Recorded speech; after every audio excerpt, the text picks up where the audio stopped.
All right, guys, welcome to My Battle Plan. I have my guest today, Erik Zapata, and he's coming with us. And we met through the fitness industry, through actually a coach servicing platform that we kind of both use, Vince Del Monte, Seven Figure Mastermind. And, I started following Erik. He shared a lot in the group and kind of was like one of the guys that, seemed like he would like try to just give people good advice. A lot of coaches out there, frankly, that come into these groups and, they're starter coaches. They're trying to like change a career or trying to learn a lot. And so, there's a lot of good information that gets tossed, but Erik was one of those guys that kind of gave some good advice and didn't have to. He wasn't getting paid from anybody. And, I think it had to do with his transformation and his journey for himself and see what coaching can do for people. So, I wanted to bring him on today and I follow him. He's one of the very, very few people that I follow in the fitness industry like that. Because he's funny. And frankly, he speaks to the same client, that I speak to, essentially, men that are overweight. And I just thought he had such good ideas. And he chat with me. He kind of gave me some tips on things as well. And, so I just want to bring him on as a guest and let him kind of have some conversations with me, and we could talk and maybe help you today. It's two people that, really speak to people that are overweight. And I think that there's a lot of them out there, not that I am. But I think that we could kind of have a conversation today that is more helpful, some informative. But if he's willing and able, let's combine our minds and see if we could help somebody today. What do you think? Sounds good to me, brother. All right. Your story is pretty interesting. Why don't you drop that a little bit? You kind of started off, as the skinny guy, and then you kind of let yourself go, partying, drinking, letting yourself go a little bit, and you got in trouble there. So what happened? Man, I usually speak too much, but I'm gonna give you the short version. So I actually started out fat. When I was in, when I started the fitness journey was I was 11 years old. I was a fifth grader. Maybe it was at about 10 or 11 years old. And I remember I just had fat little titties and jelly rolls and always being in gym class where, you're in swimming class, of course, with your crush and stuff like that. And just being, having low self-esteem. And I'm like, you gotta be shitting me, or you gotta be kidding me that I got my crush in the class. And then just, even though your friends didn't make fun of you purposely, but they poke jokes at you, and they're all a little ripped and skinny and bones. And, even though they didn't do it purposely, it still hurt your heart when you're that young. And I took it upon myself to lose 40 pounds as an 11-year-old boy. And that's a lot of weight. If you think about that, don't do that, can't do that. Like I did as 11 years old. I went jogging every morning. I played football. I played basketball. My mom taught me the basics of just eating better, like for a kid. It's like, we're not going to count macros and like that, but you're going to, because coming from a Latino family, like we're raised in the hood and stuff like that. So there's a lot of corner stores and stuff like that. So we just drink juices and just everything was soda, grab whatever in my purse, the coins, and go get little Debbie snacks and whatever. And then when I cook for dinner is what I cook. So that's how I was raised for a little bit, just be a kid. And then, but it went fast and I was starting to get real fat. And I had to just change the habit. So my mom was actually a fit woman. She just let me live a little bit. She's like, well, sweetie, if you want to, change, you got to get your nutrition straight a little bit. And she just taught me the basics, things like switching from whole, like 2% milk to skim milk, regular soda you're pounding every day to here you can have my diet Pepsis, wheat bread instead of white bread. You get one little Debbie fat-free or low-fat cake after dinner instead of you having a whole half carton of ice cream. And as I started to see the results come and compound, it started to really motivate me of what happens when you go all in and you're working out, you're taking care of your nutrition and you're losing this weight. So that was the start and it was big, man.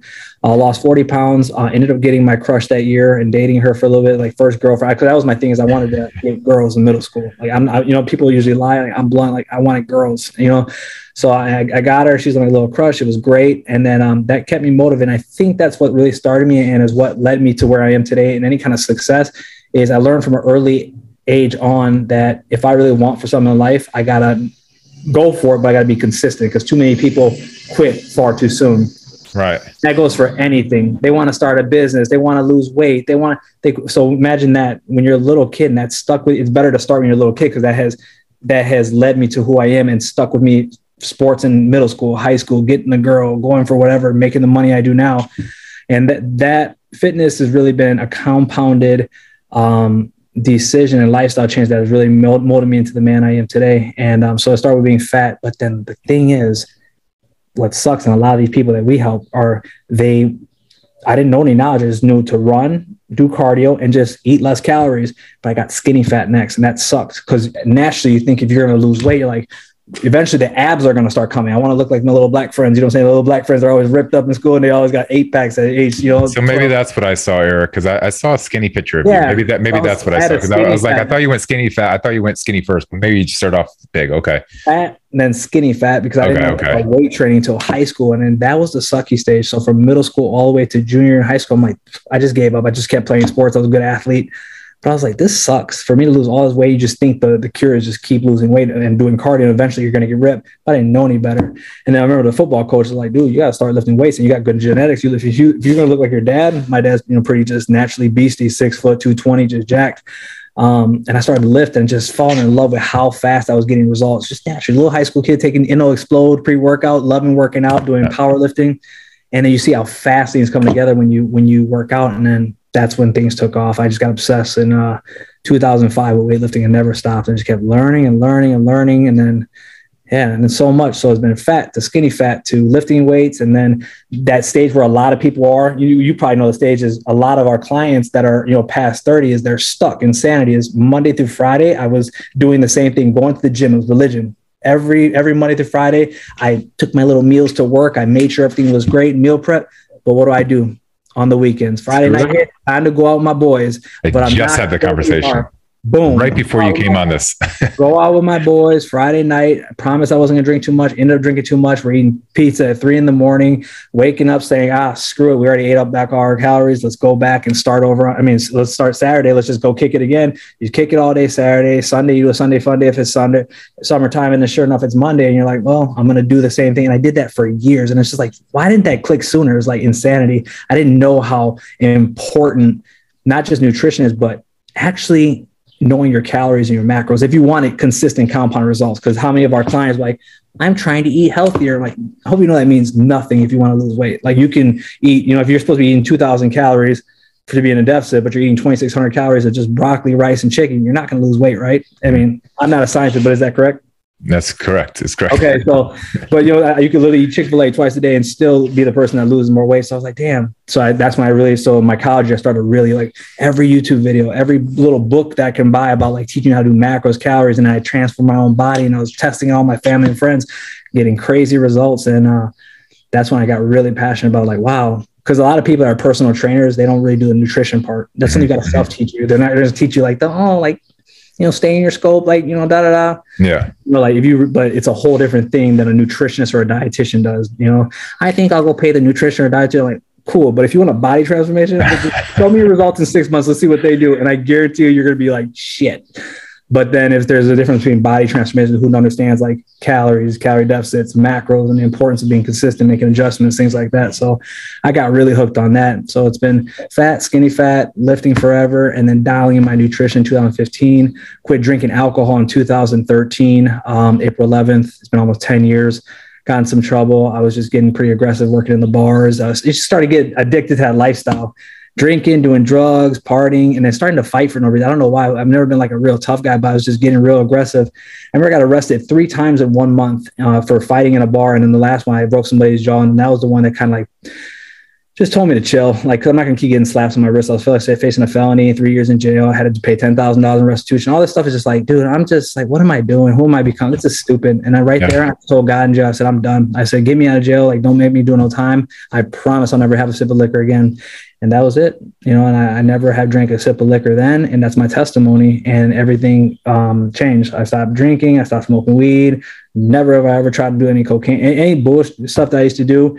No aggression. You think differently. If somebody wants to fight me this day and age because they're jealous of my success, you turn the cheek because it's just who you become. So one great decision led to the next great decision of me being a more wise, mature adult that has made me keep taking compounded steps of success, if that makes any sense. So That's kind of like my journey, man. I like it. You sound similar, not similar in that capacity, but like kind of like having a hard stop.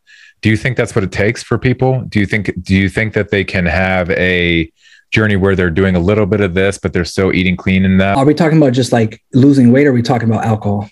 Both. I'm saying their journey is to lose weight, but can they still have alcohol? Can they still have their cheat meals and things of that nature? Like, what are your thoughts around that? Okay, so just side note for 15 seconds. If we're talking about alcohol and like how I quit alcohol, an alcoholic can't just do that. I think is because they're so like they need that. Right on. So Okay. I was never an alcoholic. So like me, I was just like, I'd rather smoke weed than drink. And I was like, I'm done. And I never thought about it again. That's different. So that was easy for me to do. But as far as our clients and or who I serve, I think you can have your own cake and eat it, because obviously we know that, flexible dieting and stuff like that does, staying within your macros and stuff like that. It depends on what kind of coach you are and what you stand for. I can help somebody lose weight and let them eat whatever the hell they want, and eat whatever you want. As long as you hit the macros, you're still going to lose weight. But I think that calorie deficit matters. And also, having your macros, and that's if you want consistent compounded results, right? Let's just say we have a fat person that wants to, is 5'8", 270. And there's a difference between that person losing 15 pounds in 6 months, as opposed to someone working with me losing 40 to 60 pounds in 6 months, night and day. Yeah. But, as far as the food choices, I would prefer, as my lifestyle is to have my clients eating more healthy, whole foods. And then just to get the weight off, because it builds that consistency. They feel fuller, they feel better, things like that. And then once you, like I explained to my clients, this is like our boot camp, even though it's not aggressive. It's like, dude, let's just get you not fat anymore. And let's just help you, because you're going to feel great. You feel full. And then once you get there, then I'll teach them a phase of flexible dieting where, dude, you can have cake, you can drink all the time if you want, but you got to, you make the calls. But my main thing to people is, I need to get you out of that stage where you hate how you look and feel. And we need to do it ASAP, because if I give you too much of this too soon, it's everywhere. So if I just tell you what to eat, how much to eat, that's why we get such good results. I get these guys out of their misery. And then the next step is like, all right, now you can, let's eat out more. Let's go drink more, do whatever you want. But at least we got you to a point where you love yourself again. That's that's my philosophy. Yeah. I think there's too much, because everybody markets the fun stuff like flexible dieting, and how to lose weight without going to the gym and doing cardio. It's like, great. You're selling them what they want to hear, but these are people that most people get shitty results. So, and some people are really good at it, but at the same time, it gives more guesswork to the client if you're letting them have too much things to think about at first. And just sets them up for failure. If you think about this, I mean, most of the clients can't get out of their own way. I mean, let's face it, they're in a position right now with all the knowledge that they have, that they think they know about nutrition, with the years of experience that they've had on this earth and all the things that they've done. Do they have the capacity to help themselves? Yes or no? No. Right. Because if they had, they would have done it themselves. So within whatever capacity that they do have, it's obviously leading them the wrong way. So they should be listening. They should be, following a strict protocol. So, if you're listening, think about that question. You're smart. You know it all. You've listened to the books. You've done your research. You probably researched all the time before you hired a coach and all those things, but led to your own elements and led to your own understanding of how things should work. Do you look the way you want? Yes or no? It's really simple. And if you don't, you should be thinking of a guide or somebody to help you. Erik's a great one. I can do it. So like, if it's not us, get somebody to help keep you on the straight and narrow. But regardless, are you aggressive coach cutting, or are you kind of like, ease into it? Because I've done it multiple different ways, but I have a definite strategy today versus when I started. I definitely have a strategy. I'll start them in it just depends on the individual. I actually asked them. You don't have to tell me, like, if you don't want to keep definitely. I won't give you the specific. That's my juice. But at the same time, like, I can give you like you have your special. I definitely start people anywhere from a slight deficit. It depends. I asked them, say, okay, like, how far do you want to go? Like, I definitely am to a point where with our age, I don't personally like to have it on my name to have people losing all this weight just to gain it back. But I still want people to have stellar results with their product. Yeah. So let's just say, once again, 5'8", 270, a big boy. I'm like, yo, we're going to work together for 6 months.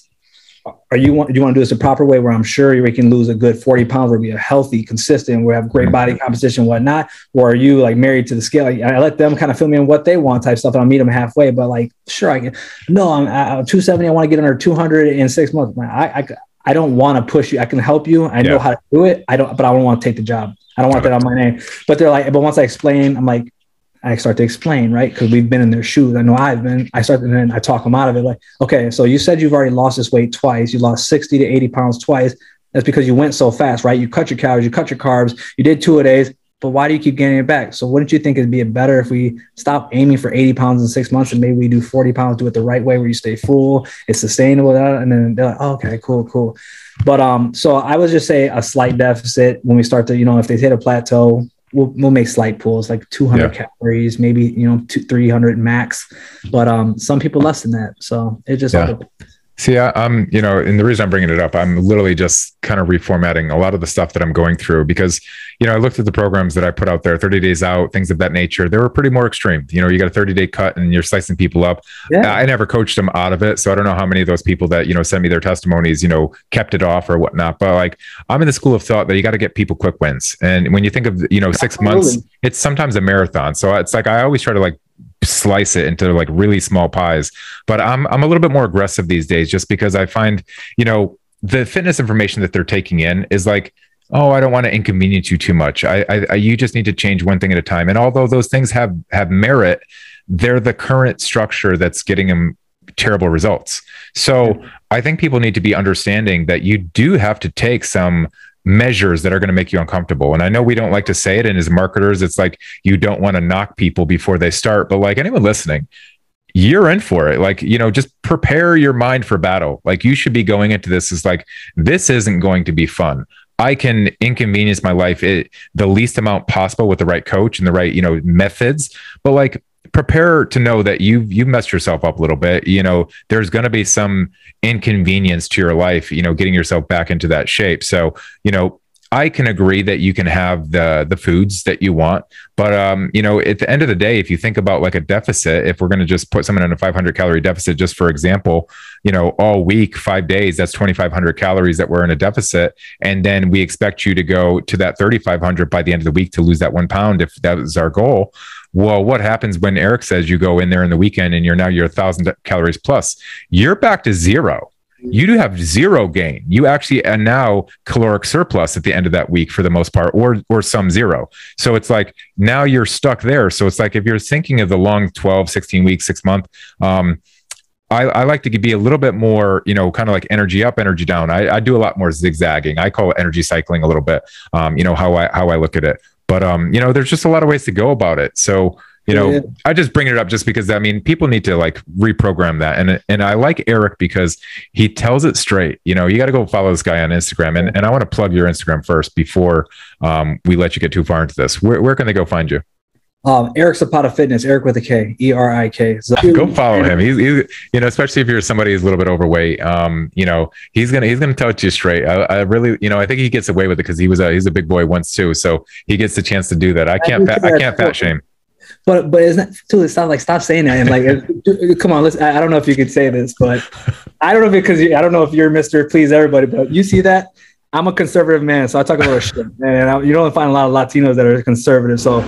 I tell the truth, not like, how can I cater to everybody and make everybody happy? Man, I'm telling you, like, go look at your stomach, go take your shirt off, look in the bathroom. If you got titties and you got big love handles, I'm not fat shaming, you're fat. You know what I'm saying? So like you not want them titties anymore. Do you want to have bigger breasts than your wife still? No? All right, let's get to work. I agree with you. Like, it's dead serious. But that's the thing is people, and that's the number one thing is when people fill out application work because I'm so picky who I work with because I don't want people to fill out my application that are going to be too sensitive and stuff like that. Like, dude, the reason you're here is because you're too soft. You know what I'm saying? I'm not like the toughest guy in the world, but at the same time, I got some grit. You know what I'm saying? And my clients do too. I take fat boys, and then at the end, they're like, man, and because I know that goes into every area of their life. They show up to their wife, their kids, they finish their job, they go for the promotion, they go to college, they build a business because you're not going to get there if you're always soft and like, oh, cater to me. I'm more of a this, that.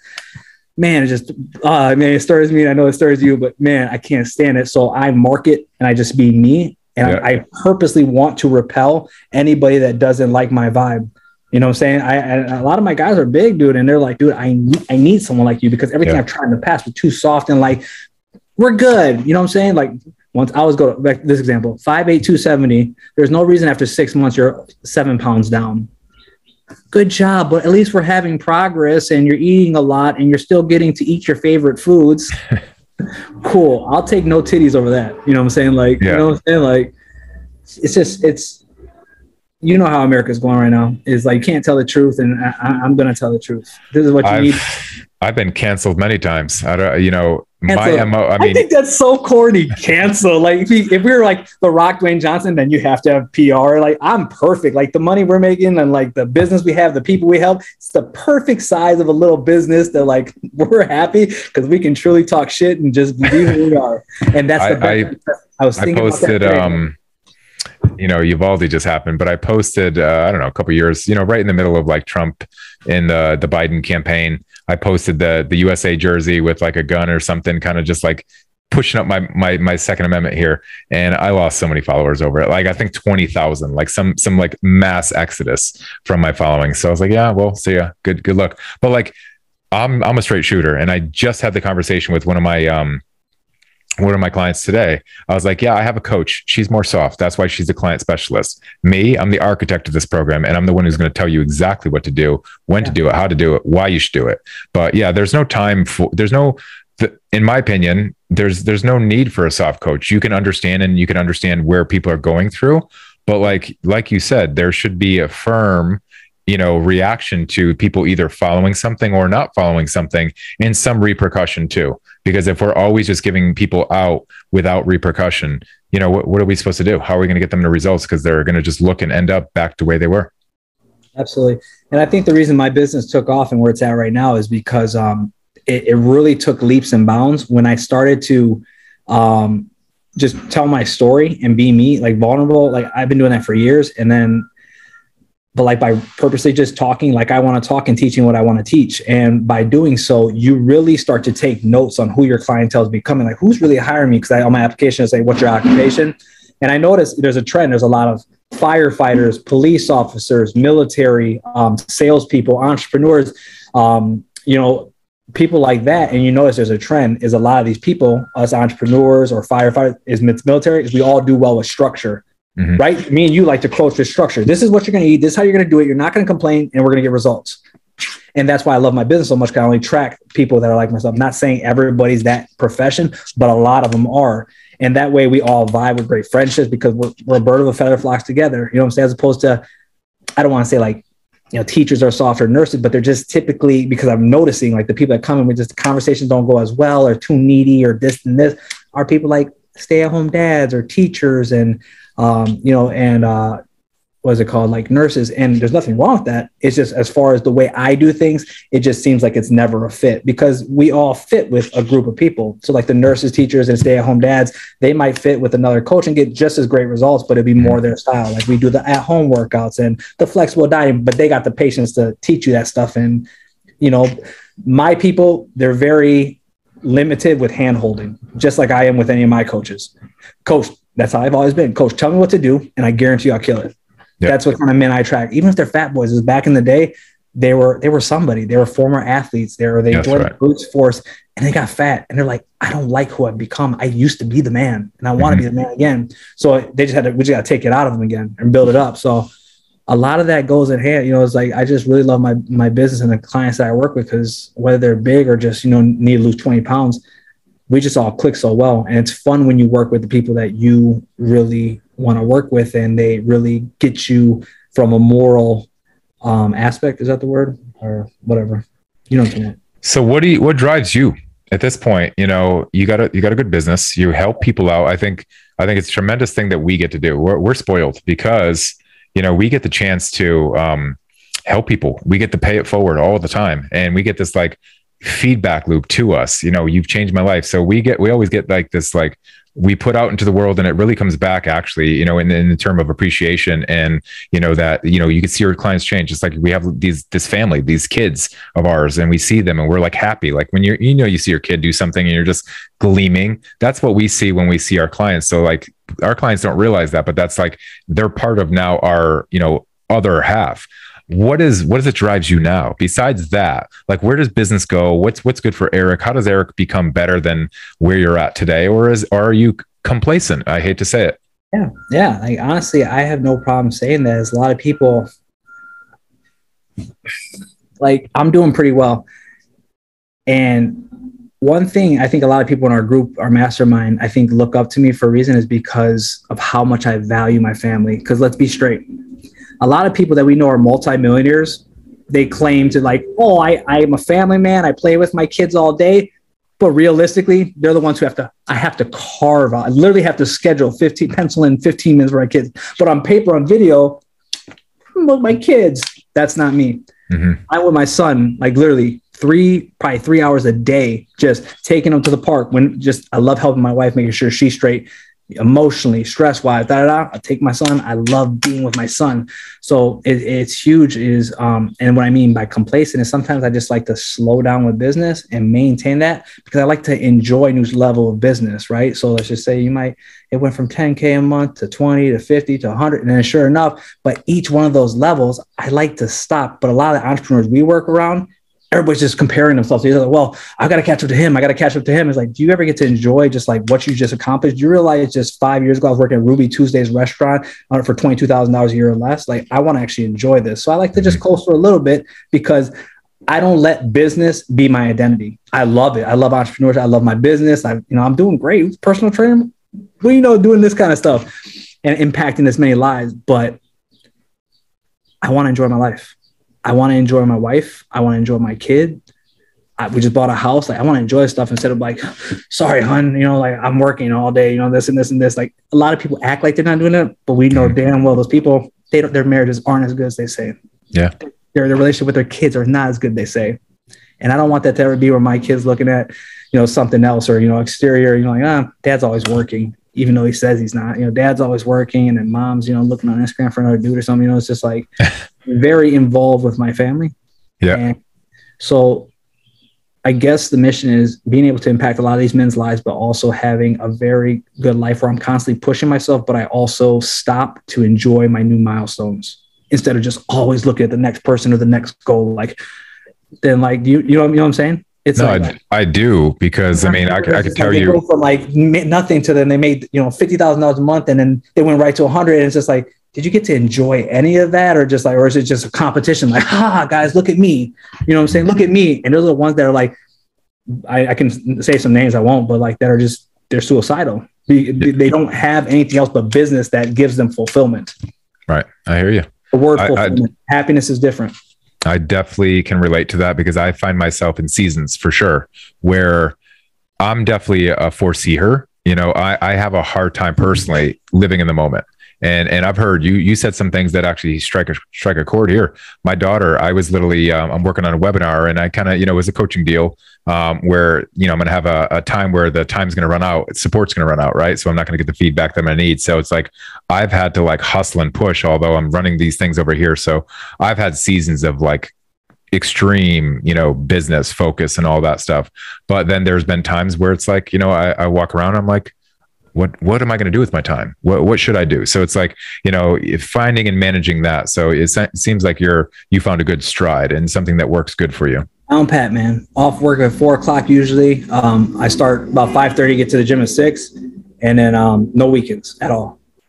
And if I do work on weekends because I've arranged something with my wife and we respect each other and our goals, for example, last week she had to go out of town or she needed something 2 days. She was out of town with her family or something like that. I took the baby all weekend or like on 2 of my work days. But then when she came back, she let me work on a Saturday or Sunday. Mm-hmm. Makes sense. And it wasn't even all day. It was just to catch up, take some calls and I'm done. Got it. Like that good balance. So, but usually we do not work on weekends. I don't answer nobody, no nothing. That's great. What's your wife do? Stay at home. Stay at home. My man. It's a hard job. We all know that. My man. It's a tough job. No, it's hard, but he's got the flexibility to be able to do that. You hear that? So good. So let's give some practical advice now. All right. What would be a typical question that you might ask somebody who might be thinking about, training services? Usually they're reaching out to us, so they're the one telling us what's wrong with them. But like, is there, let's identify an avatar. You mentioned 5'8", 270 all the time. So if you're in that boat, 5'8", 270, what's that? A 35% body fat, some version of that? It's probably about 40%. 40? Yeah. Depending where he's at with, his musculature, et cetera. Yeah. So, think about that. You're 30% body fat or more overweight. I'm writing an ad right now that I'm putting out there, and my ad is going to say, look down. Can you see it? If you can't see it, guys, I can tell you right now, you got health issues. You got something that you should be considering an immediate need to get attention. And so if you can't see your penis, let's just call it for what it is. If you cannot see your penis, if you look down, you got problems. You should be seeking some guidance in some way or say some form. So that's where I would start this conversation. But like, how about those guys who, they've had some success and now they're just in a season of laziness. Can they survive? Can they get it back? What would you say to people like that? Because that's the people in between that don't jump, that don't get coaching. They're like, I could do it. I've done it before, but yet they don't. It's kind of hard because I think you follow me. As you notice, I don't make a lot of content these days. I don't chase. If anything, I just make Instagram stories and I just talk about what's on my mind. Helpful hints that have helped me in my journey, but sometimes I'll just have a shit talk of the day. You know what I'm saying? And sometimes, so with me not chasing, I don't know what kind of advice to give them, because when they're ready, I think the people that come to me is because I just talk such truth that I think it clicks and people hit a level of disgust with themselves where they're saying enough is enough. I say a lot of good stuff on my stories and give great examples as to why they're still fat. Because nobody wants to be fat. Nobody wants to feel disgusted with themselves, their wife not attracted, no energy play with the kids. That's huge stuff.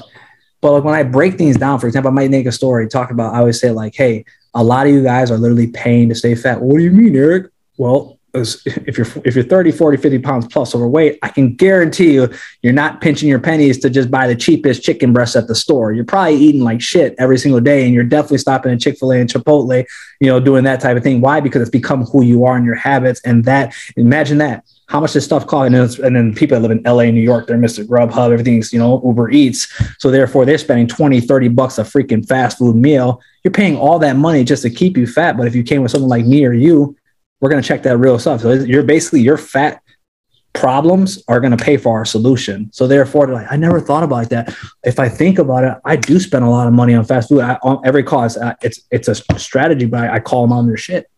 I say, Craig, I'm curious to know how often, you're 5'8", 240. How often do you eat out? Be real. And be real. Man, probably about a good 5 days a week. Usually while I'm at work, Monday through Friday, I go on my lunch break, just became cool. Like, what are a couple of your favorite restaurants? And I try to, calculate. Chick-fil-A, Chipotle is a good one, usually, or say they might have business lunches. We go to the Cheesecake Factory, the best steakhouse. With them, ding, ding, ding, that's more money. So I'll say, so you're probably spending about $20 a day, right? At least 5 days a week. And then you take that, you times that by 180 days and a half a year. And they're like, damn, I never thought about it like that, because I guarantee you're not going to be eating that. You'll get cheat meals, but you're not going to be eating that much. So you're going to save money there. That pays for my coaching to get you out your fat problem that you've been wasting all this time trying to Google and YouTube. But on top of it, it just, it's going to save you so much of your grocery bill. If you really meal prep, what are meals? Like anywhere from $2 to $6 a meal max. $2.50 to $6 a meal if you go to Walmart. Well, it's not practical advice. You're just calling them still out. But I think that's what you do well. So that's fine. I don't think that we can give, really practical advice, because most often people need help. That is, I'm literally writing this thing and talk about like the shifts that people need to make. And I have a couple of things, but like hiring a mentor, if you haven't done that, or if you've had a bad experience, they're not all that way. I could tell you, we're not all built that way. So, but having a guide, having a community, having somebody like Erik, myself, or a mentor that you can follow in your own right, you need somebody to look at you when you're not able to do it yourself. There's a saying, and I don't have the quote up, so I won't be able to do it, but it's like, you can't see outside yourself because you're too much in the routine and the habits. So it's like, you can't see where you're wrong. So it's like, everything in your world, it seems like you're doing all right. How often have you heard this one? I eat pretty good. Bro, I eat pretty good. I know what I'm doing. What I'm eating. I'm like, I'd be trying to call my bullshit, but sometimes they're like, no, I really don't eat out fast food. I hate sweets, isn't it? So then usually I'm just like, okay, then you must be just like, you're just an overeater, like, right? You just can't stop. Yeah, that's it. I eat 2 or 3 plates instead of 1. Okay. I eat healthy. I'm like, great. You can eat chicken breast, broccoli, and grass outside all day long, but you still be fat. You know what I'm saying? If you don't know how much. But to the point, people, have identified and gave themselves a label. And then they wonder, well, I'm doing the things that I think I should be doing. And to my point earlier, I don't know if I had this conversation with you. I had 4 of these today, or 3 of these. The 92 food pyramid, we're getting propagandized all the time, or just basically all that stuff that we're taking in.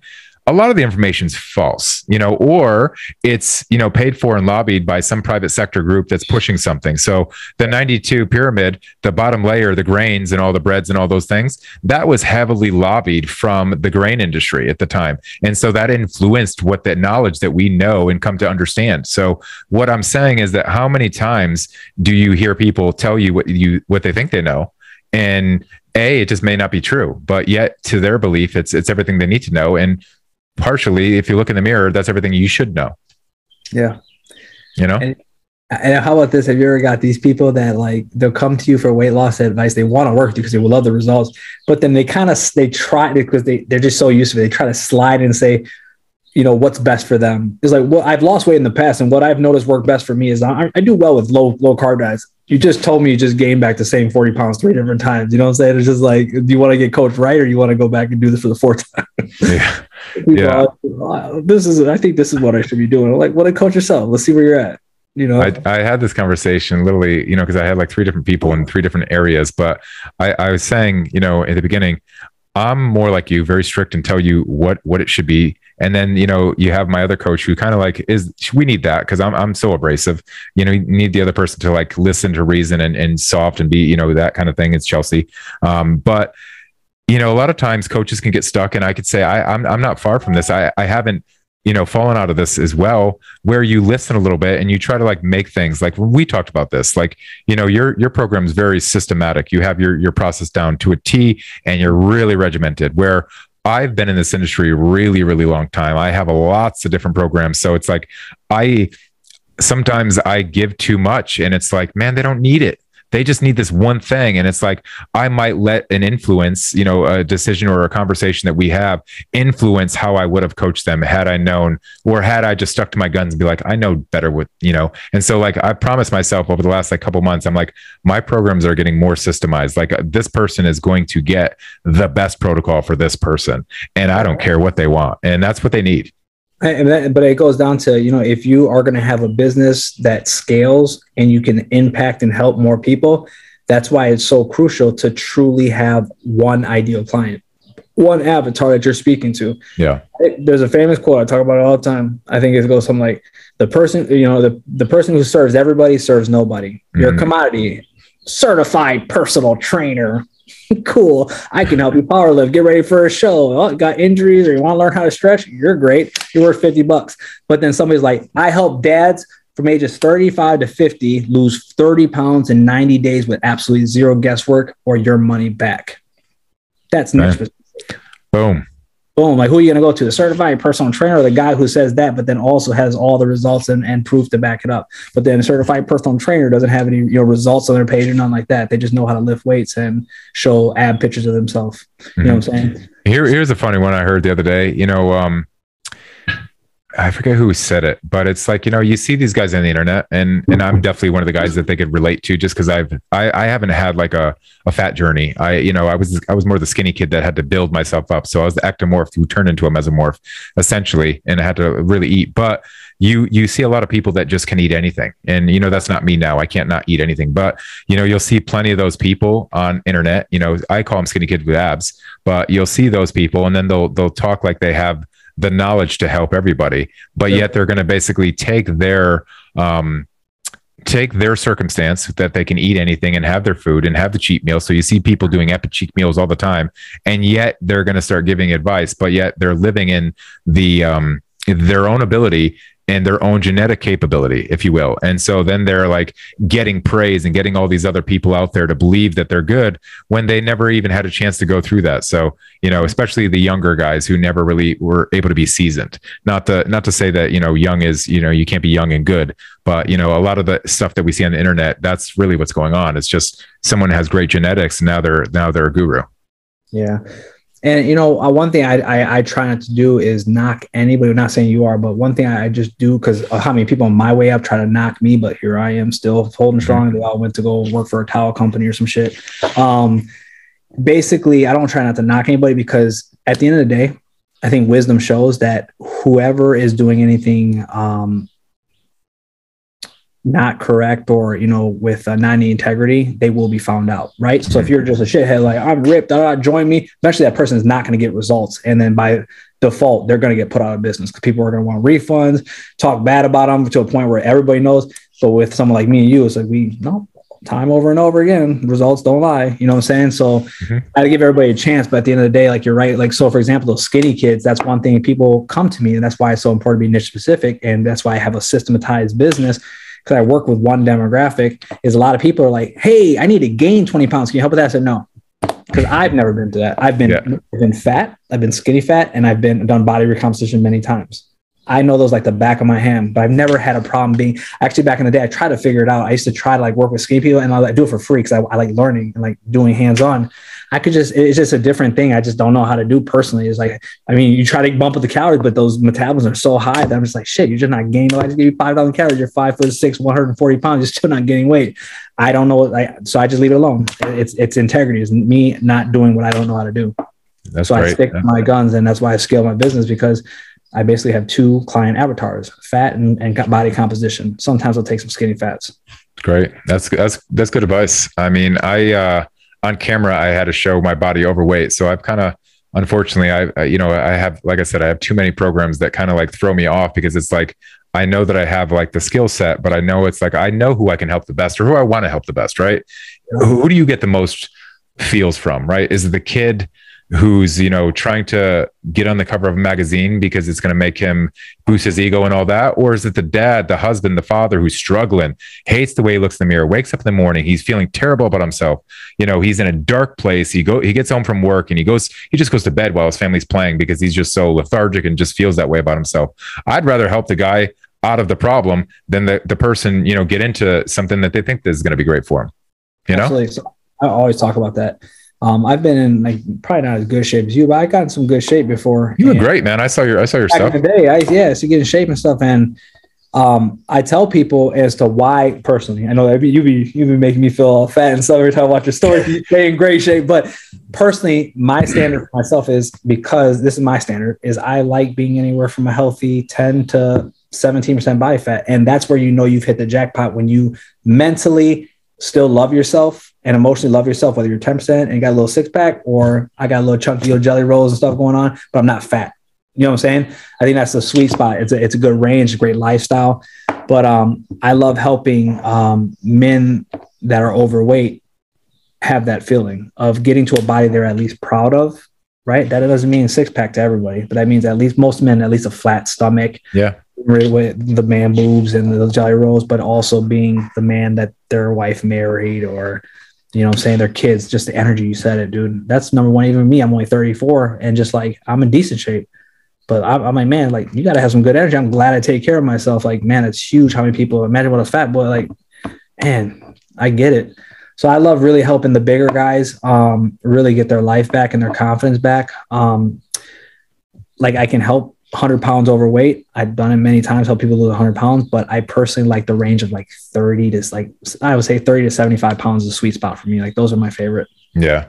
I got a guy, Brian, who started with me 298. I got him down to like 245 ish in that range. I think it was close to the 6 month we got him there. And then, he something at work, he had to go, but he kept it. He's at 224 right now. I literally just had an exit interview with him because I was like, man, we never even had an exit interview. Let me talk with you.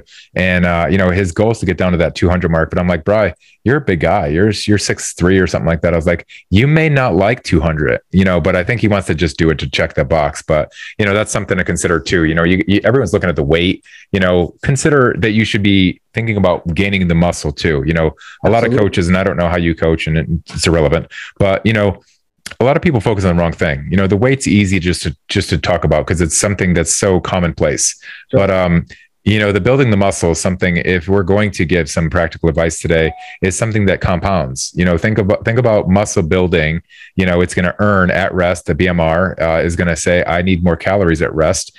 Although it's miniature, people want to, say it's insignificant. However, I could tell you that your body's looking for protein and aminos to break down now that you have more muscle. And so now it's not just out there, having your insulin run rampant. And so now storing everything as body fat, but it's saying, no, I'm actually going to process these things because I'm looking for the protein, because I'm breaking down and I'm repairing my muscles. So if you are going to be in a weight loss journey and you're going to do it by yourself or with a coach, just make sure that you have enough strength and resistance training built into that. And I would say it should be closer to that 75% if I'm going to give you a ratio of, what you're going to be doing, and yours could be different, but I would say you definitely want to prioritize, resistance training or something that's going to help you grow and compound the effect, because at the end of the day, weight loss is going to be gone and your body fat will be done. Then you're left with a body. What are you going to be? Is it going to be skinny fat? Like Erik said he was at one point, or is it going to be just some whatever version of you that's going to be?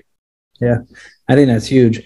So what are you saying? Like 80% is like, or 75% is like weight training and then 25% nutrition, or? Yeah, I'm weird. I hate cardio. I never like doing it. And so I try to avoid it as much as humanly possible. And, nobody wants to be slaving over cardio machine. No one's cheering for you. You don't want to be sitting there. I can't think of it like you seem like a much more chill guy than me. I'm a little bit more high strung, with all the things that I got going on. So I can't really sit in a place for too long without thinking of all the businesses I have. Unfortunately, I've done that to myself.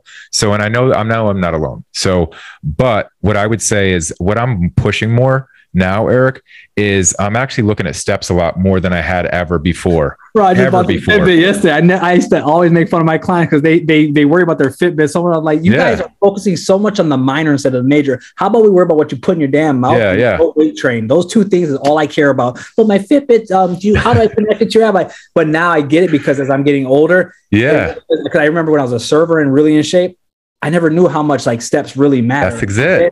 That was the whole sedentary. Because when I figure out your calories, like, okay, sedentary, light exercise, whatever. But I never thought about it for my own self. I'm like, shit, I've been sedentary for like 4 or 5 years now, but I never knew the real impact of why I stayed in that greater shape when being able to eat more is because I never knew, like as a surfer, I must have gotten like 20,000 steps, probably a freaking shift as opposed to now when you put this on, you're like, damn, like I just did 20 minutes of stairs morning. I don't do a lot of cardio, but like, and then I went for a walk with my kid and then to the park. And I'm like, damn, like I'm just barely getting 10,000 steps in a day, but it really, but that's why I bought it, just to give me a taste of like, wow, like it's nice to at least have a baseline now, kind of where I'm at. I'm like, shit, I thought I was doing way more, but I'm not. And it really does matter, especially when you're getting older. Yeah. I've just, I'm big on the energy systems right now. And I literally just was like, doing a super deep dive. I don't know where I heard something, but I was just like super nerding out on some of the energy systems that we have. So, you have like 3 main ones, and I'm sure you know this, but I'll tell the airwaves. You got your RMR. I'm going to read it off the screen right now because I never thought, I usually think of it as basal metabolic rate, but you have your RMR, which is your resting metabolic rate. You have your diet induced thermogenesis, DIT, and then you have physical related energy expenditure, which is PEE. PEE is your need and eat, right? So non-exercise activity thermogenesis, then you have exercise activity thermogenesis. So looking at where your energy systems derive from, well, your RMR, sorry to nerd you guys out, but just this pertains directly to this conversation. Your RMR, you can't change that. And the direct effect to the energy that you need to ingest is 60%. Your diet induced, which is basically you breaking down food, you basically the process of, breaking things down in your body and you're eating and all that is 10 to 15%. So combined, we have now about 70 to 75% of energy consumed that has nothing to do with your energy. That has to do with your body, like being in a coma, like what your BMR would think about, right? And then you have like this, how much you're eating. So essentially, yes, you can eat more. So maybe you max out the 15% of that energy, expenditure. But where the biggest discrepancy comes in is what we just said: 15 to 30%. A difference in your total energy needs are going to be derived from your NEAT, which is your non-exercise activity thermogenesis steps, things that you're not actually intentionally trying to do in order to burn. And then your exercise activity thermogenesis, which is where you're actually burning from intentional exercise and things of that nature. So if we knew that, okay, why don't I push exercise activity thermogenesis strictly to building muscle, and I could compound that more. And then I could think about maybe just making people move more when it's neat. So instead of having a labor type job, I give them a little bit more, hey, go take a walk after you eat. Hey, go get up and do a little bit of this. And I get their steps to the 10 to 15, and, really 20,000 is a lot of steps, but like 10 to 15, you're in a place where you're like, you know what, I'm moving enough that I could probably have more a pound of fat per week. I think that's a lot of like more like the stay-at-home moms I know that are friends in our group that like that's their only protocol is like, hey, eat these recipes and get your 10K steps in. They get great results for being little moms and stuff that not little moms, but the moms that be staying at home and doing their little body weight workouts, but they get pretty good results because they make sure that's part of their protocol is 10K steps. Yeah. But someone like us, like the guys, we want some muscle and stuff like that. But it's huge. Like I don't think people know how building muscle is so important. And as far as your overall body composition, we all know that. But like people think like when they go to the gym, it's like the biggest part of the pie. We all know that like the nutrition, at least losing body fat, is the easiest way to manipulate the body fat loss. And and just like, and then also your NEAT and all that stuff and what you're doing at home when you're sleeping, everything like that matters way more. You know, it's just so small in your calorie burn at the gym. Is that right? Yeah. Right. No, like, it's and how many people come to me? Oh man, I be calling people. I be having funny on my stories. You probably saw. How much calories you burn at the gym anyway? What, 400 calories? What? I don't even know. I don't even look at how many calories I burn. I just see how much. It's not a lot. And these things lie. You know, they're all different. So if you're not going like I made videos about that. I'm like, hey guys, that's why I used to always tell my people with their Fitbits, because everything's so technology. Before they work, they're complaining about nutrition and calorie deficit and working out 5 days a week, but then they want to play with their Fitbits all day. And I got my Apple Watch loaded up and all this stuff. I'm like, dude, like that's the lead. Like, don't worry about that stuff, you know. And on top of it, just started to, you know, burst your bubble. All these things are great. You know, like if you start here, then we can be consistent because it's a tool of measure. But anything such as like, you know, your little handheld things, like your body fat tester for home, you know, that little thing that everybody holds, or this thing, or your treadmills, you hold on to that. It's a great tool for measure, but it's not the most accurate at all. You know, would you agree?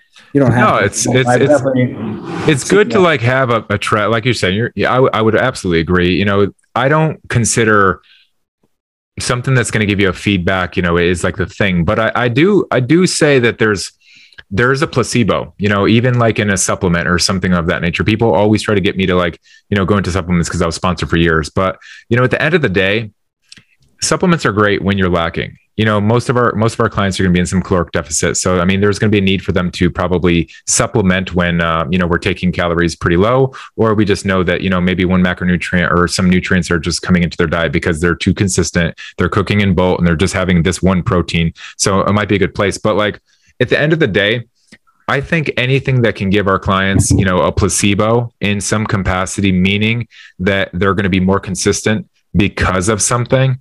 I don't care if that's a coin, if it's a, you know, whatever, I don't care if it's a Fitbit, but I'm going to stack the cards in my client's favor any way that I possibly can, to help them see that the habit or the step that they're taking is getting them towards their goal. So for that reason, I like it. Oh, you're a coach at this point. You just moved, you bought a house. You're like, what's the next thing? I mean, for Erik Zapata, or do you grow? Do you speak? Do you just coach in this zone? Like, I know you said that you like where you're at, but like, I just trying to see in the mind of somebody and help me understand, you know, what drives you, you know, what is the thing that pushes you? I just always like to think of that, because we usually get in this, you know, the pain in this podcast. That's usually what I do. Yeah, dude, this is book I read right here, man, years ago, and it's called Find Your Why. The other book is the main one by Simon Sinek, right? I read a ton. Mm-hmm. And this is a workbook, and it helped me really get down to like what my purpose in life was. It makes you write, like literally do activities that makes you find like your top 3 to 5 worst moments in your life of where the pain came from, because we all have like traumas and stuff like that, and our best, most highlighted moments. And it helps us do these activities, and it helps us determine what our why is. It has us literally text message our friends, our best friends in the world, or family, and say, if there's 5 words that you can throw at me that describe me and why you appreciate me as a friend, tell me. And then it literally called it. It said, you're going to notice a trend in all your friends' words. I swear on my soul, I wrote them all down. Literally everybody, in some way, shape, or form, I wrote them down. Authentic, meaning tells it how it is. Dedication, you're the most dedicated person I've ever met. The most dedication, determination, authentic, and just you know, things like that. Funny, you know what I'm saying? So like, you notice like those are your keywords. That's what, you know, like that's who you are, Erik. You know what I'm saying? And it makes you have like a mission statement. And even though I don't really talk about my mission statement, I wrote it down and it really makes sense. It's basically, it just takes my life journey and it makes sense. And it's what I do with my men, you know, subconsciously, is through fitness, I help men become their true authentic self and find ultimate fulfillment and personal power in life. Uh-huh. And those words, I really dissected it, and because of what happened to me in my life, if you think about it, because of what fitness does to an individual who takes it seriously and doesn't go in and out and looks for the easy way. The one who goes and works out doesn't quit. When you're starting to starve a little bit from time to time, you still push through this and this. That goes into every other area of your life when times gets hard. And that was what made me. So therefore, I know that's the way I train my men. So therefore, all their video testimonials, there's all correlation. Their lives get better. My marriage is better. My wife looks at me different. My kids, they just adore me. They want to eat healthy like me. We play so much. I got the promotion at work. I started the business. right? So what I'm trying to say is through fitness, because fitness is such a staple because there's something you can't cheat. Oh, well, you can take steroids. Not really. You can be a fat big guy on steroids, but at the end of the day, fitness and building a body and a physique is, you have to go do the work at the gym. You have to eat correctly. You can't fake that. So therefore, when you go through and you stay with it for so long, even when you're like, oh, I want to quit, that builds grit, determination, discipline. Discipline's the other word. That's my main word in life. And that carries into every other area of your life, and it makes me who I am. And through fitness, I excel at everything I do. And when I'm not taking care of my fitness, my life gets bad. I get tired. I'm not ambitious anymore. I don't want to, I don't keep up with my kid as much as I normally do. My wife's always attracts me. There's a lot of good wives that they're like, I kind of like it chunky. We all got wives. There's really a lot of wives. Believe it or not, I like a little chunky, and they look good as hell. And I get it. I know she's not lying, but at the same time, it's like, that's not my standard. But at the end of the day, the words are fulfillment. Fulfillment is different than happiness. Mm-hmm. You can go buy a new Mercedes-Benz tomorrow or whatever. You're probably like a Ford Ranger or your Raptor or some shit. I know you country boy. You're like something like that pickup truck. So you go buy the brand new pickup truck and you're happy. Like, this is cool. Got my new baby. But after a month, it's my car. Yeah. That's happiness. Cool. It comes and goes, but fulfillment is what drives you every day. So when I work with my men and I see that feeling that they had, what I had coming up, and believing in myself and seeing me knock out every goal as I keep going, that helps me. So fulfillment and personal power and becoming your true authentic self. I didn't talk about it a lot, but me giving up alcohol is the absolute best choice of my life. Because it's in society, it's the most social thing you can do. Let's have a drink. You meet a girl at a bar. It was like, we just got drunk last night. You want to have a drink? Like, let's meet up tonight. Let's go have a drink. You know what I'm saying? Like, we just got drunk last night. How about, and then now as a more mature person, like, let's go get coffee. Let's have a real conversation and be our true self. A lot of people mask their problems, their depression, who they truly are through alcohol. Let's face it. And then once I got that demon out of my life, I really found my real why is by quitting alcohol is finding my true authentic self, because I started to stop hanging out with people and certain girls, and I started to go for the dreams, and I really found out who I was. And that's where my confidence really flew high, is because in the bar scene, I was always an attractive guy for the most part, worked as a bartender, promoter, woo-woo, the cool guy downtown, but I still lack confidence. Like a lot of these guys, like a lot of bodybuilding culture, we probably know that, it's okay. Like a lot of these people are insecure. They're good people, but they're insecure. That's all in the gym all day, every day. But then you go talk to that girl. No, you know what I'm saying? That's how I used to be. But I found my true confidence when I just stopped drinking, stopped people pleasing. And I just started being me, like, kind of like our parents, like, just be you, honey. No, there's got to be like our clients, just eat this, do this. No, there's got to be harder. There's got to be something more to this. No, just be you, Erik, and you're gonna kill it. Just be funny, be you. And then that's when my life took off. When I just started being me, stop drinking, stop smoking, just be healthy, happy, confident. Any kind of negativity that comes my way, bad influences. And that's what I push to my men besides fitness, is just really taking care of your personal growth, personal development. A bird with a feather flocks together. You're an average of the 5 closest people you hang with, man. So I really do a good job. Even if it's like your family and friends, dude, like our family and friends, like there are people, but we call it LA, like limited association. Like I come around all the time, but there's only so much I can stay, stay a long time and got to be with you every day. Types I can't do every day anymore, because that's just what it is. Like you guys want to stay up to 12 midnight playing video games and doing stuff like that, or watching the basketball game. Like that's cool and all, like to each their own, but I'd rather wake up at 5:30, 5 o'clock in the morning, get to the gym by 6 and have a great productive day. So that makes sense. So like that's kind of like a scatter, like who I am, what drives me is just, I want to be the best version of myself. And I really want to help a lot of men see their true potential and become their authentic self.